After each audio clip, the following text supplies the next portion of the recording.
আসসালামু আলাইকুম, কেমন আছেন সবাই? নিশ্চয় অনেক ভালো। আমি Abu Hanif one and one technical video থেকে আপনাদের সবাইকে জানাচ্ছি প্রাণঢালা শুভেচ্ছা এবং স্বাগতম।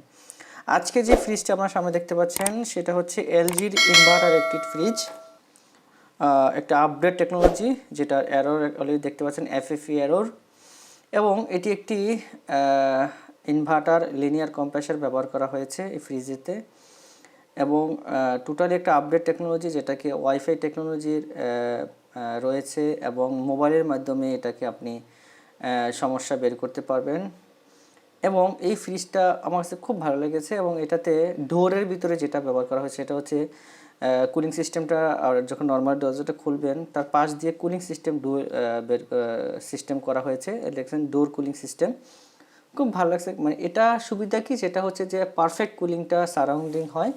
এবং এই ফ্রিজটা প্রবলেম হচ্ছে যে প্রপারলি কুলিং হচ্ছে না, ঠান্ডা আস্তে আস্তে কমে যাচ্ছে। কাস্টমারকে আমাদেরকে কল করাতে আমরা গিয়েছিলাম, এবং মোবাইলের মাধ্যমে এটাকে আপনি অপারেট করতে পারবেন এবং প্রোগ্রাম সমস্যা বের করতে পারবেন। টোটালি কোনো ডিসপ্লেতে কাজ করতেছে না, দেখতে পাচ্ছেন, এবং টোটালি হ্যাং হয়ে গেছে।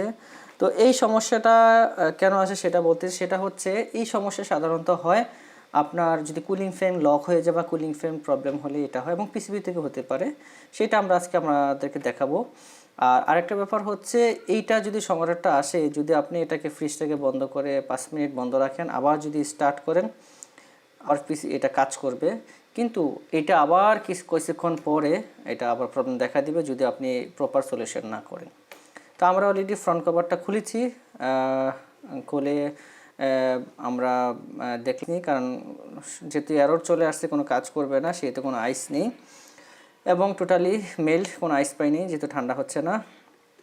তো আমরা যেটা এখন আমরা দেখব, দেখানো অফ করেছি, এখন স্টার্ট করে দেখবেন ডিসপ্লেতে কাজ করতেছে, প্রপারলি সব কিছু কাজ করবে। তো এটা যে প্রবলেম সেটা হচ্ছে কুলিং ফ্যানের প্রবলেম। কুলিং ফ্যানে কেন প্রবলেম, কারণ প্রপারলি ভোল্টেজ আসছিল, আমরা চেক করেছি। এবং দেখেন আমরা যখন বন্ধ করে স্টার্ট করি কিছুক্ষণ পরে দেখেন এখন টোটালি সব কিছু কাজ করতেছে, এবং সুন্দর সব কিছু কাজ করে, কোনো সমস্যা নেই, সব টাচ করতেছে। ইভেন দেখেন এটা হচ্ছে যে ডিপটাকে কন্ট্রোল করার জন্য, এবং এটাতে এক্সপ্রেস কুলিং রয়েছে। এক্সপ্রেস কুলিংটা হচ্ছে দ্রুত কুলিং করার জন্য, এবং এটা হচ্ছে লক আনলক করার জন্য। এখন আমি এটাকে আনলক করে কিছু ফাংশনাল জিনিস আপনাদেরকে দেখাচ্ছি। এটা এখন আনলক করে, এটা হলো পাওয়ার কুল, মানে টোটাল ফাস্ট কুলিং যেটাকে আমরা বলি। এটা হচ্ছে কি, যদি আপনি 3 সেকেন্ড চাপ দিয়ে ধরে রাখেন ওয়াইফাই যে লেখাটা আছে, তাহলে ওয়াইফাইটা অ্যাক্টিভ হবে, আপনি মোবাইলের মাধ্যমে কানেক্ট করে এটাকে অপারেট করতে পারবেন। খুব সুন্দর সিস্টেম, আমার সিস্টেমটা অনেক ভালো লেগেছে। আর এটাকে চাপ দিলে আবার এটা অফ হয়ে যাবে। মানে একদম বর্তমানে যে ডিজিটাল যুগে যে লেটেস্ট টেকনোলজিগুলো এই ফ্রিজে ব্যবহার করা হয়েছে, আমার কাছে খুব ভালো লেগেছে। আপনি ডিপ এবং নর্মালটাকে আলাদাভাবে অপারেট করতে পারবেন, এবং ফ্রিজারটাকে আপনি আলাদাভাবে এবং ফ্রিজটাকে আলাদাভাবে অপারেট করতে পারবেন। এটা হাইজিন ফ্রেশ প্রোগ্রাম রয়েছে, খুব আপডেট টেকনোলজি। তো এটা যেটা হচ্ছে শুধু নর্মালে ফ্যানটাই চলে, ডিফেক্টটা চলে না। আর এইটা হচ্ছে প্রবলেম, তো এটা হচ্ছে কুলিং ফ্যানের প্রবলেম, যার কারণে সমস্যাটা হচ্ছিল। আমরা সেটাকে এখন আমরা আরও কিছু ফাংশন দেখাবো, যেটা হচ্ছে যে আমরা ব্যাক সাইডে যখন এটা কি করি, দেখেন কম্প্রেসার চলতেছে অলরেডি, যখন মানে যখন রিসেট করা হয়। তো এইটা হচ্ছে দেখেন একটা লিনিয়ার কম্প্রেসার, খুব সুন্দর, আমার কাছে ভালো লেগেছে।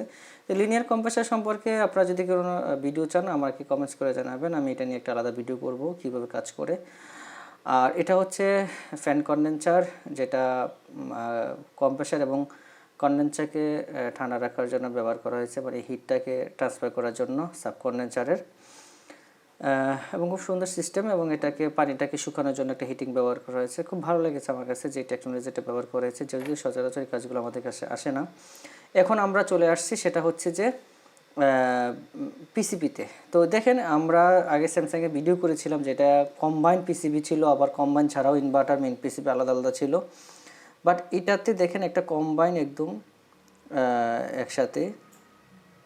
তো এটা আমার কাছে একদম ভালো লেগেছে, যে একদম একসাথে পুরো পিসিবিটা, এবং দেখতে পাচ্ছি এসএমপিএস পার্ট, ইনভার্টার পার্ট সব একসাথে।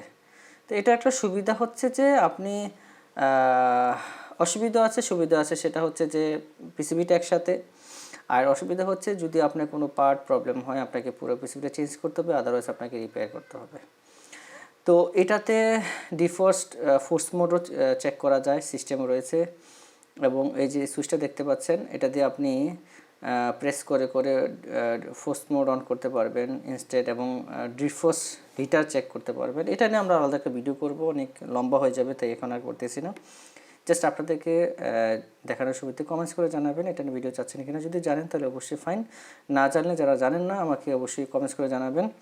এটা নিয়ে একটা ভিডিও করলে আপনি এলজির যত ইনভার্টার ফ্রিজ রয়েছে আপনি ডিফ্রস্ট এবং ফোর্স মোড চেক করতে পারবেন। এতে করে আপনি খুব তাড়াতাড়ি একটা কাস্টমার বাসায় সার্ভিস দিতে পারবেন। আর এটার পিসিবিটা অনেক স্ট্রং, আমার কাছে খুব ভালো লেগেছে, এবং এটার ফাংশনালি অনেক ভালো লেগেছে। এবং এইটার সবচেয়ে একটা বড় বৈশিষ্ট্য হচ্ছে সেটা হচ্ছে যে এটা কুলিং সিস্টেমটা আমার কাছে অনেক ভালো লেগেছে, এবং এটাতে কয়েল হিটার ব্যবহার করা হয়েছে, এতে করে পারফেক্টলি আইসটা মেল্ট হয়। তো দেখতে পাচ্ছি, এবং আমি যখন প্রেস করেছিলাম একদম ফোর্স মোড, একদম ফাস্ট কুলিং হচ্ছে, খুব দ্রুত, কম্প্রেসার আরপিএম অনেক বেড়ে গেছে এবং খুব দ্রুত ঠান্ডা হয়ে যাচ্ছে। তো এটা হচ্ছে এই প্রবলেম। তো এখন এটা চলতেছে, এটা ফ্যানটা চেঞ্জ করলে ওকে ফাইন, বাকি সব ঠিক আছে। তো এফএফই এররটা আসলে আপনারা সাধারণত এই জিনিসগুলো চেক করবেন, ফ্যানের রেজিস্ট্যান্স চেক করবেন এবং ভোল্টেজটা চেক করবেন, তাহলে আপনি পিসিবি সমস্যা না ফ্যান সমস্যা। তো বেশিরভাগই ফ্যান থেকে সমস্যাটা হয়, ফ্যান চেঞ্জ করলে হয়ে যায়। তো আমরা এটাকে ফ্যানটা চেঞ্জ করে দেবো, ইনশাল্লাহ ঠিক হয়ে যাবে। তো ভিডিওটি যদি শুরু থেকে শেষ অবধি আপনাদের কাছে ভালো লেগে থাকে অবশ্যই একটি লাইক দিবেন, এবং কমেন্টস করে জানাবেন কেমন লাগলো, পরবর্তী কোন ধরনের ভিডিও চাচ্ছেন এবং কোন কোয়ালিটির ভিডিও চাচ্ছেন। আমরা মূলত চেষ্টা করি যে আপডেট টেকনোলজি এবং আপডেট যে ভিডিওগুলো রয়েছে ইনভার্টার টেকনোলজিগুলো, এসি, ফ্রিজের, ওয়াশিং মেশিনের আপনাদেরকে দেখানোর জন্য। তো সবাই ভালো থাকবেন, সুস্থ থাকবেন। আবার ধন্যবাদ জানিয়ে আজকের মতো শেষ করছি। আসসালামু আলাইকুম রহমতুল্লাহি বারকাতুহু।